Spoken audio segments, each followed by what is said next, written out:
ಚಿಕ್ಕದೇವರಪಲ್ಲಿ ಗ್ರಾಮದಲ್ಲಿ ಇರುವ ರಾಜಯ್ಯನಿಗೆ ಒಳ್ಳೆಯ ಹೆಸರಿದ್ದಿತ್ತು. ರೈತು ರಾಜಯ್ಯ ಅಂತ ಅವನಿಗೆ ಬಂದ ಹೆಸರಿಗಿಂತ ಉದ್ದನ ಜಡೆಯ ಹೆಂಡತಿಯ ಗಂಡ ಎನ್ನುವ ಹೆಸರೇ ಹೆಚ್ಚು. ಆ ಊರಿನವರು ಬರುತ್ತಾ ರೈತ ರಾಜಯ್ಯ ಎಂದು ಕರೆಯುವುದನ್ನು ಬಿಟ್ಟು ಉದ್ದ ಜಡೆ ರಾಜಯ್ಯ ಎಂದು ಕರೆಯಲಿಕ್ಕೆ ಶುರು ಮಾಡಿದರು.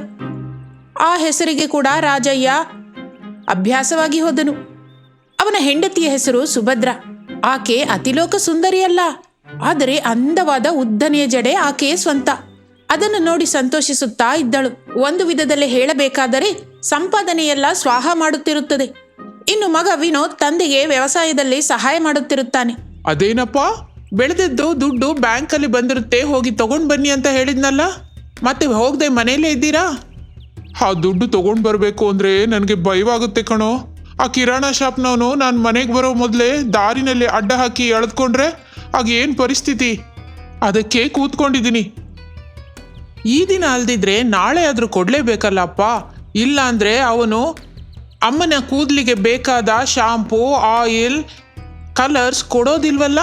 ಅದರಿಂದ ಅಮ್ಮ ನಮ್ಮ ಮೇಲೆ ಮೌನ ಯುದ್ಧ ಪ್ರಕಟಿಸ್ತಾಳೆ. ಹೌದು ಕಣೋ, ಕಲ್ಲು ಯಾವುದಾದ್ರೂ ನೋವಾಗೋದು ನಮ್ಮ ಕೈಯೇ ಅಲ್ವಾ? ತಪ್ಪಲ್ಲ ಅಂತೀಯಾ? ಹೌದಪ್ಪ, ತಪ್ಪಲ್ಲ. ಇನ್ನು ರಾಜಯ್ಯ ಮತ್ತೊಂದು ಮಾತನಾಡದೆ ಬ್ಯಾಂಕ್ ಪಾಸ್ಬುಕ್ ತೆಗೆದುಕೊಂಡು ಬ್ಯಾಂಕ್ ಹತ್ತಿರ ಹೋದನು. ವಿನೋದ್ ಏನೋ ಬುಕ್ಕಲ್ಲಿ ಲೆಕ್ಕ ಬರೆಯುತ್ತಾ ಇರುತ್ತಾನೆ. ಇಷ್ಟರಲ್ಲಿ ಅವನ ತಾಯಿ ಸುಭದ್ರ ಕೂದಲು ಹಿಡಿದುಕೊಂಡು ಅವನ ಹತ್ತಿರ ಬರುತ್ತಾಳೆ. ಮಗು ವಿನೋದ್, ನಿನ್ನ ತಂದೆ ಎಲ್ಲಿಗೆ ಹೋಗಿದ್ದಾರೆ? ಬ್ಯಾಂಕಿಗೆ ಹೋಗಿದ್ದಾರಮ್ಮ. ಏನಮ್ಮ, ಏನಾದರೂ ಕೆಲಸ ಇದ್ದೀತಾ? ಕೆಳಗೆ ಶಾಪ್ನವನ ಹತ್ರ ಕೂಡ ಹೇಳಿದ್ದೀನಿ, ಒಂದ್ಸಲ ತಿಂಗಳಿಗೆ ದುಡ್ಡು ಕೊಡ್ತೀನಿ ಅಂತ ಹೇಳಿದ್ದೀನಲ್ಲ. ಸುಭದ್ರ ಮತ್ತೊಂದು ಮಾತನಾಡದೆ ಅಲ್ಲಿಂದ ಮಲಗುವ ಕೋಣೆಗೆ ಹೋಗುತ್ತಾಳೆ. ವಿನೋದ್ ಲೆಕ್ಕ ಬರೆದುಕೊಂಡಿರುತ್ತಾನೆ. ಇಷ್ಟರಲ್ಲಿ ಬ್ಯಾಂಕಿಗೆ ಹೋದ ರಾಜಯ್ಯ ದುಡ್ಡು ತೆಗೆದುಕೊಂಡು ಮನೆಗೆ ಬಂದನು. ಸೋಫಾದಲ್ಲಿ ಕುಳಿತುಕೊಂಡನು. ಅಷ್ಟೇ, ಕಿರಾಣ ಶಾಪ್ನ ಸುಬ್ಬಯ್ಯ ಮನೆಗೆ ಬಂದನು. ಉದ್ದ ಜಡೆಯ ರಾಜಯ್ಯ ಇದೀಯಾ ಮನೆಯಲ್ಲಿ?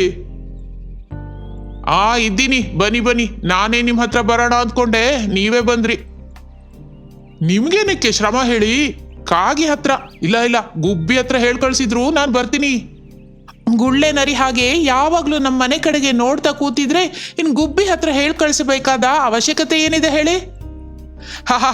ನಿಮ್ಮ ಮಗ ಬಹಳ ತಮಾಷೆಯಾಗಿ ಮಾತಾಡ್ತಾನೆ. ಮಗನಿಗೆ ಮದುವೆ ವಯಸ್ಸು ಬಂದಿದೆ. ಇನ್ನು ಬರೋ ಸೊಸೆನೂ ಉದ್ದ ಜಡೆಯವಳಾದ್ರೆ ಅತ್ತೆ ಸೊಸೆಯರು ಚೆನ್ನಾಗಿರ್ತಾರೆ. ಆವಾಗ ತಿರುಗಿ ನಿಮಗೆ ಡಬಲ್ ಆಗುತ್ತಲ್ಲ ಬಿಸ್ನೆಸ್. ಒಂದಲ್ಲ 2 ಖಾತೆ ಬರ್ಕೋಬೋದು. ನಮ್ಮ ಅಪ್ಪ ನಮ್ಮಮ್ಮನಿಗೆ, ನಾನು ನನ್ನ ಹೆಂಡತಿಗೆ ಆಯಿಲ್ ಹಾಕುತ್ತಾ ಹೆಂಡತಿ ಜಡೆ ಬಾಚ್ಕೊಂಡು ಕೂತ್ಕೋ ಅಂತ ಹೇಳ್ತೀರಾ, ಅಷ್ಟೇನಾ? ಅದಲ್ಲ ಬಾಬು ಎಂದು ಏನೋ ಹೇಳಲಿಕ್ಕೆ ಹೋಗುತ್ತಿರುವಾಗ ರಾಜಯ್ಯ ದುಡ್ಡು ಕೊಟ್ಟು, ತಗೊಳ್ಳಿ ನಿನ್ನ ಖಾತಾ ದುಡ್ಡು. ಸುಬ್ಬಯ್ಯ ದುಡ್ಡು ತೆಗೆದುಕೊಂಡು ಅಲ್ಲಿಂದ ಹೊರಟು ಹೋದನು. ರಾಜಯ್ಯ, ವಿನೋದ್ ಇಬ್ಬರು ಸೇರಿ ಸುಭದ್ರಳ ಹತ್ತಿರ ಬಂದರು. ಸುಭದ್ರ ಎದ್ದು ಕುಳಿತಳು. ವಿನೋದ್ ಮದುವೆ ಬಗ್ಗೆ ಮಾತನಾಡಿದರು. ಚಿಕ್ಕ ಜಡೆಯಿರುವ ಬಡವರ ಮನೆಯ ರವಳಿಯ ಜೊತೆ ವಿನೋದ್ನ ಮದುವೆ ಮಾಡುತ್ತಾರೆ. ಹೊಸ ಸೊಸೆ ಮನೆಯೊಳಗೆ ಕಾಲಿಡುತ್ತಾಳೆ. ಒಂದು ದಿನ ಅತ್ತೆ ಸೊಸೆಯರು ಹೊರಗೆ ಹೋಗೋಣ ಎಂದು ರೆಡಿಯಾಗುತ್ತಿರುತ್ತಾರೆ. ರವಳಿ ಬೇಗನೆ ರೆಡಿಯಾಗಿ ಅತ್ತೆ ಸುಭದ್ರಳ ಹತ್ತಿರ ಬಂದು ಹೀಗನ್ನುತ್ತಾಳೆ. ಅತ್ತೆ, ಓ ಅತ್ತೆ, ಎಷ್ಟು ಹೊತ್ತು ರೆಡಿ ಆಗ್ತಿದ್ದೀರಾ? ಮದುವೆ ನಿಮಗೆ ಅಲ್ಲ ಅಂತ ನೆನ್ಪಿಸ್ಕೊಳ್ಳಿ. ಏನೇ ಚಿಕ್ಕ ಜಡೆ ಸೊಸೆ? ನನ್ನ ಹಾಗೆ ನಿನಗೂ ದೊಡ್ಡ ಜಡೆ ಇದ್ದಿದ್ರೆ ಗೊತ್ತಾಗ್ತಿತ್ತು. ನನಗೆ ನಿನ್ನ ಹಾಗೆ ಚಿಕ್ಕ ಜಡೆ ಇಲ್ವಲ್ಲ. ನಾನು ಬೇಗನೆ ರಬ್ಬರ್ ಬ್ಯಾಂಡ್ ಹಾಕೊಂಡು ಬರೋದಕ್ಕೆ. ನನ್ನ ಉದ್ದೇಶ ಅದಲ್ಲ ಅತ್ತೆ. ನಿನ್ನ ಉದ್ದೇಶ ಏನಾದರೂ ಆಗಲಿ ಸೊಸೆ, ಇಷ್ಟು ದೊಡ್ಡ ಜಡೆ ಬಾಚ್ತಾ ಇದ್ರೆ ಮಾಮೂಲು ವಿಷಯ ಅಂದ್ಕೊಂಡ್ಯಾ ಏನು? ನೀನು ಮಾತನಾಡಿದಷ್ಟು ಸುಲಭ ಅಲ್ಲ ಸೊಸೆ. ಈ ಮುದಿ ವಯಸ್ಸಲ್ಲಿ ಇಷ್ಟು ದೊಡ್ಡ ಜಡೆ ಅದಾದ್ರೂ ಹೇಳಿ ಅತ್ತೆ, ಗುಂಡುಗೀಸಿಕೊಂಡಿದ್ರೆ. ಏನ್ ಮಾತಾಡ್ತಿದ್ಯೆ ದರಿದ್ರ ಮುಖ ಹಾಕ್ಕೊಂಡು? ನೀನ ಮಾವನರಿಗೆ ನನ್ನ ಜಡೆ ಅಂದ್ರೆ ಬಹಳ ಇಷ್ಟ. ಈ ಜಡೆಗಾಗಿ ಕಿರಾಣ ಶಾಪನ್ನು ಬದುಕಿಸ್ತಾ ಇದ್ದಾರೆ. ಈ ಮಾತು ಅವ್ರ ಮುಂದೆ ಆಡಬೇಡ. ಏನಾದ್ರು ಅಂದ್ರೆ ಅವ್ರ ಕೋಪ ನಿಂಗೆ ಗೊತ್ತಲ್ಲ. ನಿನ್ ಜೊತೆ ಮಾತಾಡುವಾಗ ಮುಖ್ಯವಾಗಿ ಕೂದಲು ಬಗ್ಗೆ ಮಾತಾಡಬೇಡ. ಸ್ವಲ್ಪ ನೋಡ್ಕೊಂಡು ಮಾತಾಡು. ಹೌದು ಪಾಪ, ಮಾವಯ್ಯ ನಿಮ್ ಜಡೆ ಭಾರನ ಹೊರಲಾರ್ದೆ ಎಷ್ಟು ಬಗ್ಗಿ ಹೋಗಿದಾರೋ, ಎಷ್ಟು ಸಣ್ಣಗಾಗಿ ಹೋಗ್ತಾ ಇದ್ದಾರೋ ನೋಡಿದ್ರೆ ಗೊತ್ತಾಗುತ್ತೆ. ನಿನಗೆ ನನ್ನ ಹಾಗೆ ಜಡೆ ಇಲ್ಲ ಅಂತ ಹೊಟ್ಟೆ ಕಿಚ್ಚು ಇಟ್ಕೊಂಡು ನನ್ನ ಜಡೆ ನೋಡ್ಕೊಂಡು ಕಣ್ಣಲ್ಲಿ ಬೆಂಕಿ ಉರಿಸ್ತಾ ಇದೀಯಾ. ಹೊಟ್ಟೆ ಕಿಚ್ಚು ಇಲ್ಲ, ಕುತಂತ್ರವೂ ಇಲ್ಲ. ನನಗೆ ಹೀಗೆ ಚೆನ್ನಾಗಿದೆ. ನಿಮ್ಮ ಹಾಗೆ ಕೂದಲು ಬೆಳೆಸ್ಕೊಂಡು ಎದುರಿನವ್ರಿಗೆ ತೋರಿಸ್ಕೊಳ್ಬೇಕಾಗಿಲ್ಲ. ಇಷ್ಟರಲ್ಲಿ ಹಾಲ್ನಲ್ಲಿರುವ ಫೋನ್ ರಿಂಗ್ ಆಯಿತು. ಆ ಶಬ್ದ ಕೇಳಿ ರವಳಿ ಫೋನ್ ಹತ್ತಿರ ಹೋಗಿ ಫೋನ್ ಕೈಗೆ ತೆಗೆದುಕೊಂಡು, ಹಲೋ, ಯಾರು? ಅಮ್ಮ ರವಳಿ, ನಾನು ನಿನ್ನ ದೊಡ್ಡಮ್ಮ ಫಂಕ್ಷನ್ಗೆ ಬರ್ತೀನಿ ಅಂದ್ಯಲ್ಲ, ಏನು ನಿಮ್ಮ ಅತ್ತೆ ಸೊಸೆಯರು ಬರಲಿಲ್ಲ ಯಾಕೆ? ಎಲ್ಲ ಚೆನ್ನಾಗೇ ಇದೆಯಲ್ಲ? ಎಲ್ಲ ಚೆನ್ನಾಗೇ ಇದೆ ದೊಡ್ಡಮ್ಮ. ನಮ್ಮ ಅತ್ತೆ ಏನೋ ಹೊರಗಡೆ ಕೆಲಸ ಇದೆ ಅಂತ ಪಕ್ಕದವ್ರಿಗೆ ಹೋಗಿದ್ದಾರೆ, ಇನ್ನೂ ಬಂದಿಲ್ಲ. ಬರ್ತೀವಿ. ಬೇಡ ಬಿಡಮ್ಮ, ಫಂಕ್ಷನು ಆಗೋಗಿದೆ, ನೀವು ಮನೆ ಹತ್ರನೇ ಇರಿ. ರವಳಿ ಸರಿ ಎಂದು ಫೋನ್ ಇಟ್ಟು ಬಿಟ್ಟಳು. ಅತ್ತೆ ಸುಭದ್ರ ರವಳಿ ಮಾತು ಕೇಳಿ ಕೋಪದಿಂದ, ಏನೇ ಮನೆಯಲ್ಲಿದ್ರು ಪಕ್ಕದೂರಲ್ಲಿ ಇದ್ದೀನಿ ಅಂತ ಹೇಳ್ದಿಯಲ್ಲ ಫೋನಲ್ಲಿ? ದೊಡ್ಡಮ್ಮ ಫೋನ್ ಮಾಡಿದ್ರು, ಫಂಕ್ಷನ್ಗೆ ಬಂದಿಲ್ಲ, ಏನಾಯ್ತು ಅಂತ ಕೇಳಿದ್ರು. ಅದಕ್ಕೆ ನಾನು ಅತ್ತೆ ಬೆಳಗ್ಗೆಯಿಂದ ರೆಡಿ ಆಗ್ತಾ ಇದ್ದಾರೆ, ಅದಕ್ಕೆ ತೀರಾ ಲೇಟ್ ಆಗಿದೆ ಅಂತ ಹೇಳಿದ್ರೆ ನಗ್ತಾರೆ, ಅದಕ್ಕೆ ಹಾಗೆ ಹೇಳಿದೆ. ಸರಿ, ನಾನು ತಯಾರಾಗಿದ್ದೀನಿ, ಇನ್ನು ಹೋಗೋಣ ಬಾ. ಎಲ್ಲಿಗೆ ಹೋಗೋದತ್ತೆ? ಎಲ್ಲರೂ ತಿಂದಿದ್ದು ಎತ್ತಲಿಕ್ಕ? ಅದೇನೇ ಹಾಗಂತೀಯಾ? ಏನತ್ತೆ, ಇನ್ನೇನು ಬೇಕು, ಫಂಕ್ಷನ್ನು ಆಗೋಯ್ತಂತೆ.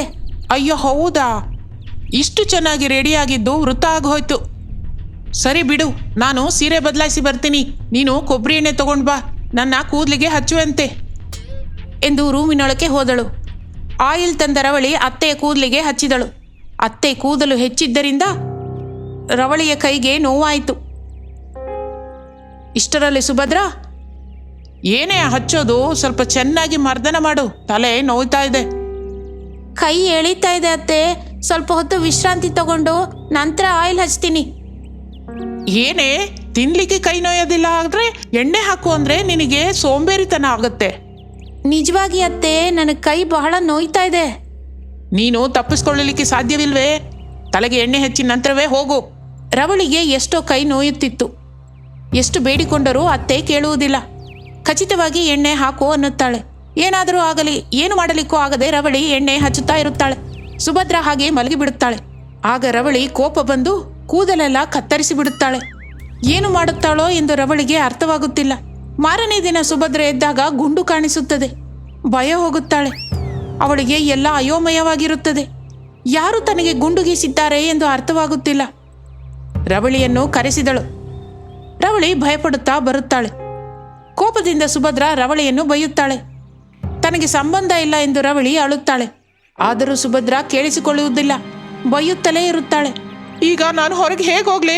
ಈಗ ನಾನು ಹೊರಗೆ ಹೋಗ್ಬೇಕಂದ್ರೆ ಹೇಗೆ ಹೋಗ್ಬೇಕು? ವಿಗ್ ಹಾಕ್ಕೊಂಡು ಹೋಗಿ ಅತ್ತೆ, ನೀವೇನೂ ಭಯ ಪಡ್ಕೋಬೇಡಿ, ವಿಗ್ ಹಾಕ್ಕೊಳ್ಳಿ ಎಂದು ಸಲಹೆ ಕೊಟ್ಟಳು ಸೊಸೆ ರವಳಿ. ಇನ್ನು ಮಾಡಲಿಕ್ಕೆ ಏನೂ ಇಲ್ಲದೆ ಸುಭದ್ರ ವಿಗ್ ಹಾಕಿಕೊಂಡಳು. ಆ ವಿಷಯ ಸುಭದ್ರ ಮರೆತು ಹೋಗುವುದಿಲ್ಲ. ಆದರೆ ರವಳಿ ಮಾತ್ರ ಮರೆತು ಹೋಗಿರುತ್ತಾಳೆ. ಅದಕ್ಕೆ ತಕ್ಕ ಹಾಗೆ ದೊಡ್ಡ ಜಡೆಯ ಹೆಂಗಸು ಎಂದು ಮೀಡಿಯಾದವರು ಇಂಟರ್ವ್ಯೂ ಮಾಡಲಿಕ್ಕೆ ಸುಭದ್ರಳ ಮನೆಗೆ ಬರುತ್ತಾರೆ. ಸುಭದ್ರಳನ್ನು ಇಂಟರ್ವ್ಯೂ ಮಾಡಲಿಕ್ಕೆ ಶುರು ಮಾಡುತ್ತಾರೆ. ಹೇಳಿ, ನೀವು ನಿಮ್ಮ ಕೂದಲು ಇಷ್ಟು ಉದ್ದವಾಗಿ ಇರೋದಕ್ಕೆ ಏನು ಉಪಯೋಗಿಸ್ತೀರಾ? ಸುಭದ್ರ ಸ್ವಲ್ಪ ಗಾಬರಿಯಿಂದ ಅಯೋಮಯವಾಗಿರುತ್ತಾಳೆ. ತನ್ನ ಜಡೆ ವಿಗ್ ಎಂದು ತಿಳಿಯದೇ ಇರಲಿ ಎಂದು ಗೊತ್ತಾಗದೇ ಇರಲಿ ಎಂದು ಮನಸ್ಸಿನಲ್ಲೇ ಬೇಡಿಕೊಳ್ಳುತ್ತಾ ಇರುವಾಗ ಸುಭದ್ರಳ ವಿಗ್ ಮೇಲೆ ಒಂದು ಹುಳ ಬಂದು ಬೀಳುತ್ತದೆ. ಅದನ್ನು ನೋಡಿದ ರವಳಿ ನಡೆಯುತ್ತಾ ಇರುವುದು ಇಂಟರ್ವ್ಯೂ ಎನ್ನುವ ವಿಷಯ ಮರೆತು ಹೋಗಿ ಅತ್ತೆಗೆ ಹೇಳಿದರೆ ಸರಿ ಮಾಡಿಕೊಳ್ಳುತ್ತಾಳೆ ಎನ್ನುವುದೂ ಮರೆತು ಹೋಗಿ ಓಡಿಕೊಂಡು ಬಂದು ಅತ್ತೆಯ ವಿಗ್ ಎಳೆಯುತ್ತಾಳೆ. ಅಷ್ಟೇ, ಅದನ್ನು ನೋಡಿದ ಆಂಕರ್ ಅದುರು ಬಿದ್ದು ಅಲ್ಲಿಂದ ಓಡಿ ಹೋದಳು. ಸುಭದ್ರ ಕೋಪದಿಂದ ನೋಡುತ್ತಾಳೆ. ರವಳಿ ಅಯೋಮಯವಾಗಿ ನೋಡುತ್ತಾಳೆ. ಸುಂದರಪಲ್ಲಿ ಗ್ರಾಮದ ಶಕುಂತಲಾ ಮನೆಯಂಗಳದಲ್ಲಿ ಸೊಸೆ ತಿರುಗುತ್ತಿದ್ದರೆ ಚೆನ್ನಾಗಿರುತ್ತೆ ಎಂದು ಭಾವಿಸಿ ಮಗ ಸಿನಯ್ಯನಿಗೆ ಬೇಗನೆ ಮದುವೆ ಮಾಡುತ್ತಾಳೆ. ಸೊಸೆಗೆ ಮರವು ಇದೆ ಎಂದು ತಿಳಿಯದ ಅತ್ತೆ ಶಕುಂತಲಾ ಹೊಸ ಸೊಸೆ ಎಂದು ಪ್ರೇಮದಿಂದ ನೋಡಿಕೊಳ್ಳುತ್ತಾಳೆ. ನನಗೆ ಮರವು ಇದೆ ಅಂತ ಯಾರಿಗೂ ತಿಳಿಯೋದ ಹಾಗೆ ಜಾಗೃತಿಯಾಗಿ ಮ್ಯಾನೇಜ್ ಮಾಡ್ತಾ ಇರಬೇಕು.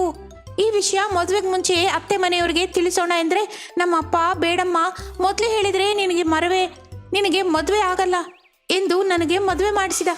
ಈಗ ನಾನು ತೊಂದರೆ ಅನುಭವಿಸಬೇಕಾಗಿ ಬಂದಿದೆ ಎಂದುಕೊಳ್ಳುತ್ತಾ ಅಪರ್ಣ ಹೊರಗಿರುವ ನಲ್ಲಿಯ ಹತ್ತಿರ ನೀರು ಬಿಟ್ಟು ಕೆಳಗಡೆ ಬಕೆಟ್ ಇಟ್ಟಳು. ಒಂದು ಪೊರಕೆ ಹಿಡಿದುಕೊಂಡು ಬಾಗಿಲನ್ನು ಗುಡಿಸಿದಳು. ಅಷ್ಟರಲ್ಲಿ ಅಡಿಗೆ ಮನೆಯಲ್ಲಿ ಕುಕ್ಕರ್ ಕೂಗಿದ್ದರಿಂದ ಗುಡಿಸುತ್ತಿದ್ದ ಪೊರಕೆ ಅಲ್ಲಿಯೇ ಹಾಕಿ ಅಡಿಗೆ ಮನೆಗೆ ಹೋದಳು. ಕುಕ್ಕರ್ ತೆಗೆದು ನೋಡುತ್ತಾಳೆ.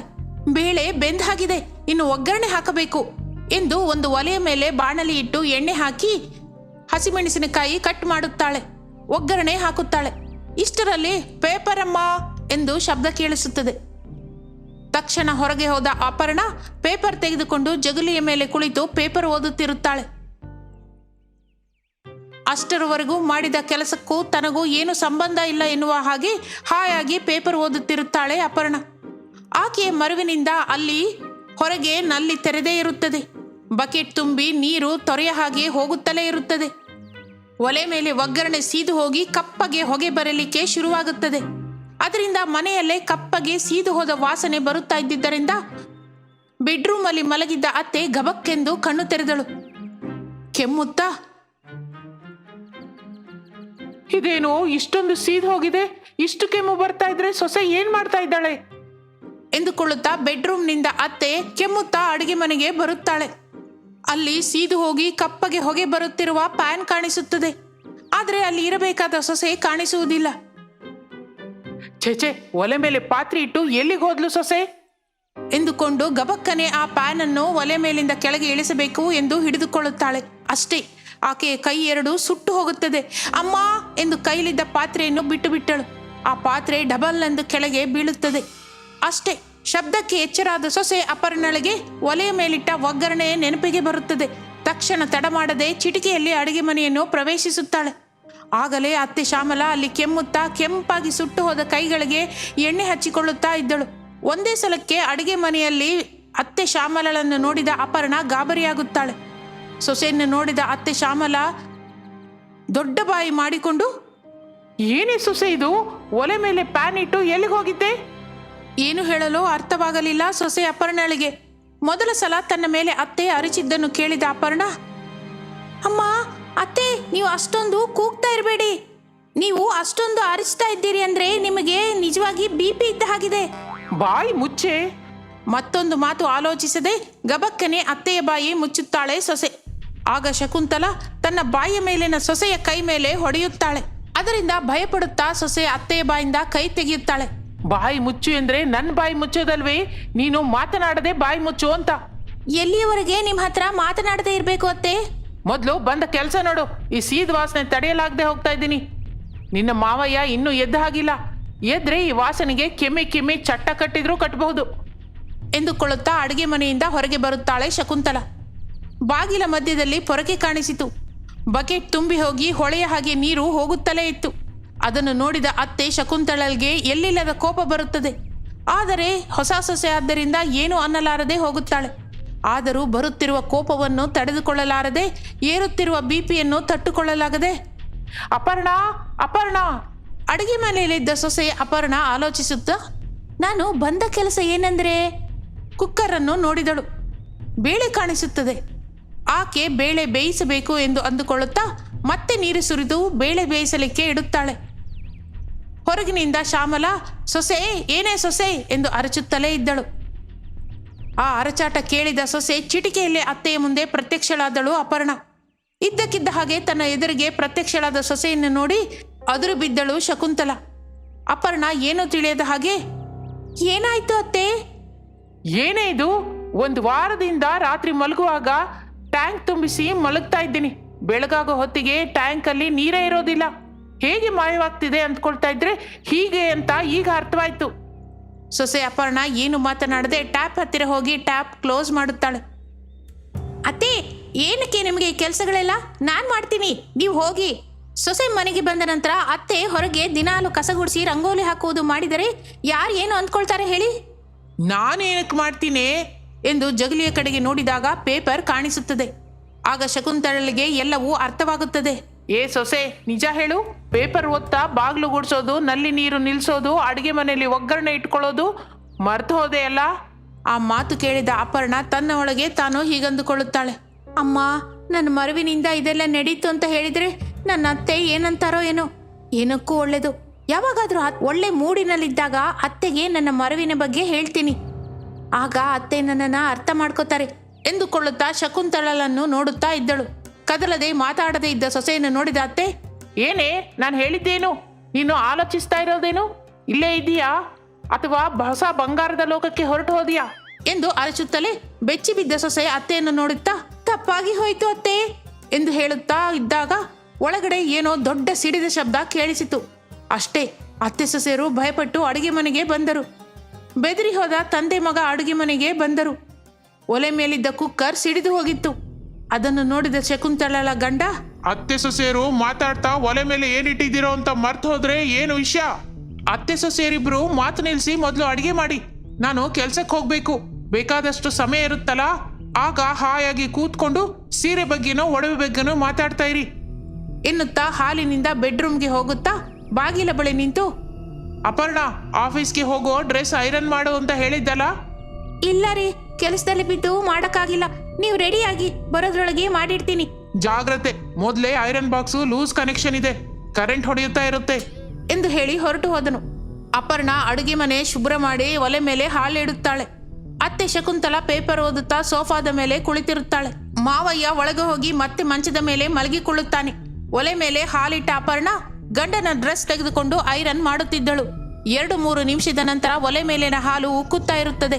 ಆ ಶಬ್ದ ಕೇಳಿ ಅಪರ್ಣ ಐರನ್ ಮಾಡುತ್ತಿದ್ದ ಬಾಕ್ಸ್ ಅನ್ನು ಗಂಡನ ಬಟ್ಟೆಯ ಮೇಲಿಟ್ಟು ಸ್ವಿಚ್ ಆಫ್ ಮಾಡದೆ ಅಡುಗೆ ಮನೆಗೆ ಹೋದಳು.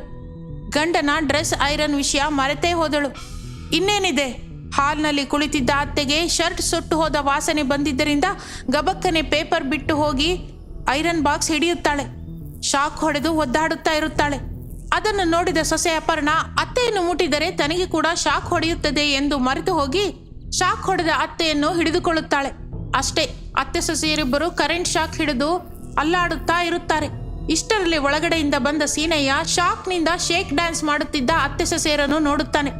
ತಕ್ಷಣ ಮನೆ ಒರೆಸುವ ಕೋಲಿನಿಂದ ಇಬ್ಬರ ಕೈಯಿಗೂ ದಬಿಯಿಲ್ಲಂತ ಹೊಡೆಯುತ್ತಾನೆ. ಇಬ್ಬರು ಅತ್ತೆ ಸೊಸೆಯರು ಕರೆಂಟ್ ಶಾಕ್ನಿಂದ ಹೊರಗೆ ಬರುತ್ತಾರೆ. ಮರೆತೋದೆ ಅತ್ತೆ, ಕ್ಷಮಿಸಿ ಎಂದು ಬೇಡಿಕೊಂಡಳು ಅಪರ್ಣ. ಆಶ್ಚರ್ಯದಿಂದ ಬಾಯಿ ತೆರೆಯುತ್ತಾಳೆ ಅತ್ತೆ ಶಕುಂತಲಾ.